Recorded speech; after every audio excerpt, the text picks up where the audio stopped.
Yo, what is up, guys? Welcome back to another episode. GMAK the Boilerman, man. Why not?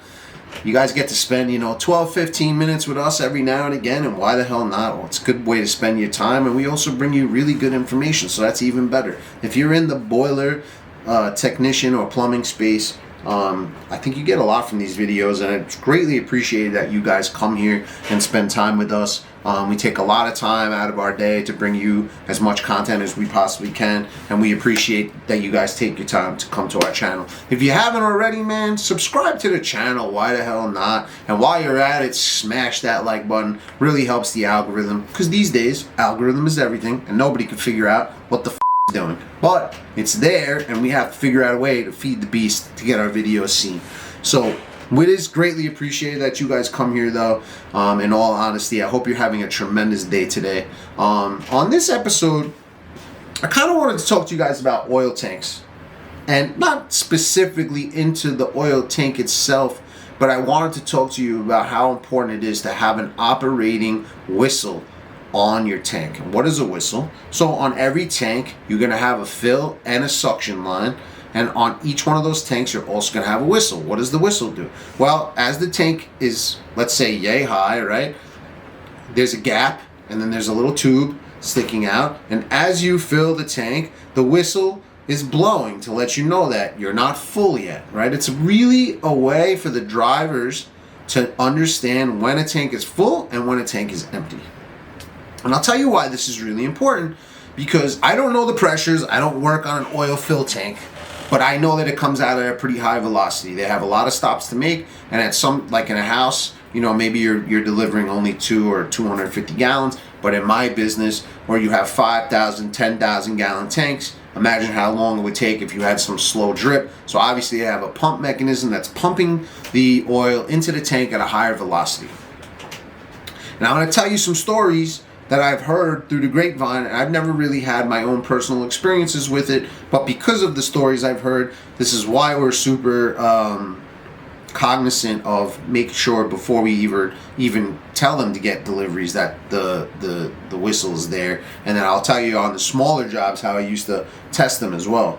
But as they're filling this tank, the emptiness inside the tank sends air through this whistle, and that whistle is telling the driver as they're filling the fill box, wherever that fill box may be. Now, when you're dealing with a home delivery, the fill box is a little bit closer to where the tank might be, and sometimes in the buildings it might be 100 feet away, but still, because of the pumping mechanism, and then there's a vent standing pretty like wherever you're going to have the fill box for the oil, the vent line is going to be in the vicinity of the fill box. So as you're filling, as they hook up their nozzle and start pumping the oil, the whistle sound is going to come through that vent line. You're going to hear it, and it's letting the driver, it's that happy noise for every driver that's out there. And maybe you're an oil driver watching this, but that's the happiest noise you're going to have, because it lets you know that the oil is low in the tank. And at the same time, as you can imagine, with this little dip tube,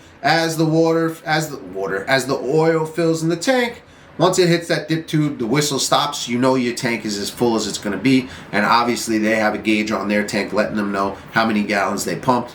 But it is a safety mechanism at the end of the day.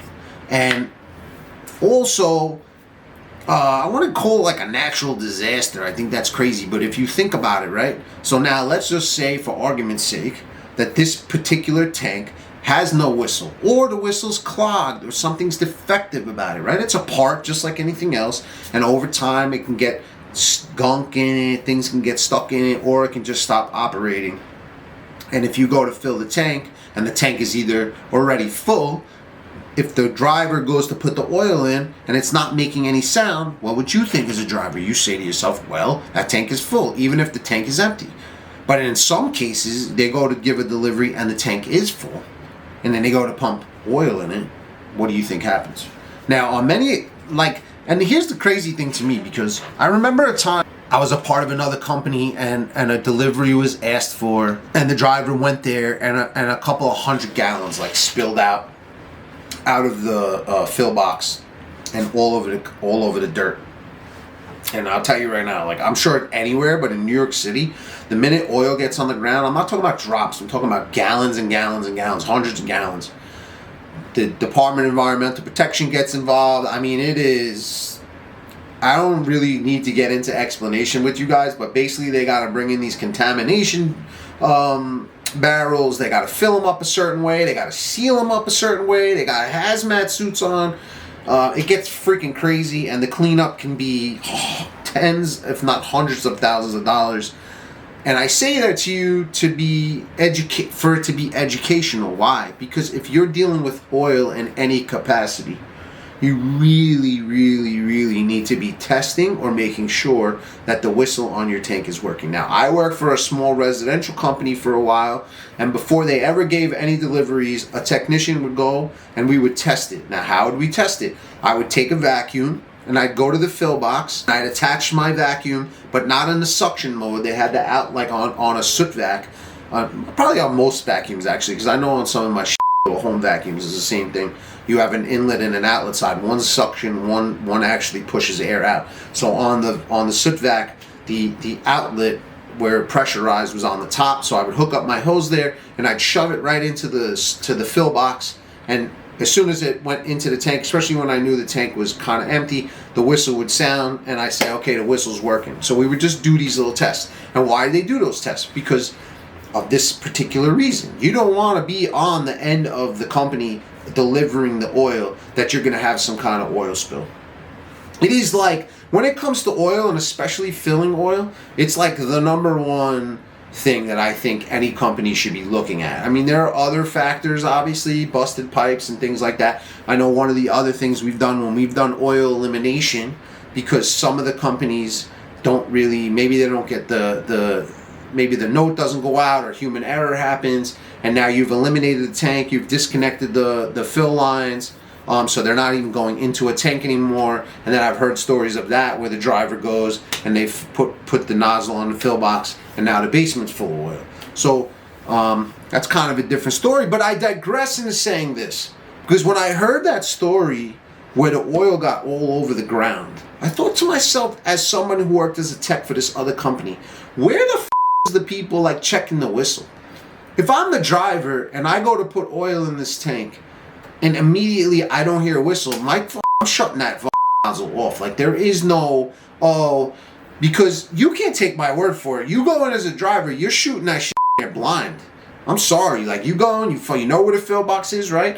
They have it on their route, I'm sure, where the fill box is located. They go to the fill box, you hook up your hose, you attach it, and then there's a little nozzle, like a valve basically, to open and close it, let the oil pump. The minute I open my valve, I don't hear closed. I wouldn't even be delivering it. And not only that, as a company who delivers, and again, I can't talk to oil delivery companies. I worked for one. And I know we were thorough. Like, we inspected the tanks first, make sure the tanks weren't weeping or leaking. We checked the whistles. We made sure everything on that thing was working properly. Then when there was two tanks, they always had an equalizer. We made sure the equalizer was clean, so we'd blow them clean sometimes, because they would get like a little bit of shit on the bottom of it, and then only one tank would fill, and the other tank is supposed to fill up evenly. So my point is, we were super thorough. Like, obviously, nothing is 100% foolproof in life, but to the extent that we could, we checked every box that we possibly could to make sure there would be no discrepancies and no issues. So when I heard the story, I was baffled. And then I heard the customer getting mad at the company who was the tech. So like, at my business, I'm not the oil delivery company. I do technical work for the manager. Yeah. You know, I fix the burners, I fix their boilers, I do all that stuff related, but I'm not related to the oil company, so when there's a spill, you can't come looking at me. And I remember hearing the manager putting it back on the boiler company like, whoa. And I guess his point was, well, you're supposed to check, but nah, man, it's not, the onus should not be on me. Now, yes, as a company who's dealing with the oil side, we are very mindful of checking the tank and making sure there's a whistle, but I don't go and test the whistles because I don't do the deliveries. The company that does the delivery should be going to check all these items. You should have a checklist, specifically the whistle, because that same test that I did with my vacuum, I guarantee would work in even a bigger tank. But the fact that they may not do it, and then they just take, and then like, right? So in that job, right, basically what ended up happening is somebody must have said to them that the tank was empty, and then they went there and they gave a delivery, but he didn't hear the whistle, but he kept pumping, and then all the oil pushed back out and it was on the sidewalk, was in the grass, was in the soil, and then everything was in there. So I say that to say, yes, there's always going to be room for like the human errors part, but in my opinion, that is more onus on the oil company. And I think that if you're in the business, you really got to be mindful of making sure your vent is clean and make sure your fill line is clean and your whistle's clean, your whistle's operating, everything's working the way it's supposed to, because this is the most paramount thing you can do as it pertains to delivery, and make sure the oil's there. And then on the service side, without really getting into the weeds on it, when you get a delivery, you got to remember a lot of shit sitting in the bottom of the tank. So as that shit is pumping in there at a high rate of speed, it's also churning a lot of the junk. So sometimes I like to wait and let some of the shit settle to the belly, because not much you're going to do about it. So if you go to turn the burner on real quick, you might suck up a bunch of shit into the lines, and then it clogs up the filters. And any which way, when the tanks run empty, a lot of times the filters get clogged and the pump strainers get clogged. The nozzle might get clogged, maybe. Really depends. But the tank, man, super important. Whistle, whistle, whistle. Please be mindful. Don't skip this step. Make sure you're checking it. Make sure it's working the way it's supposed to. It will save you a ton of headache, a ton of blowback, and a ton of money.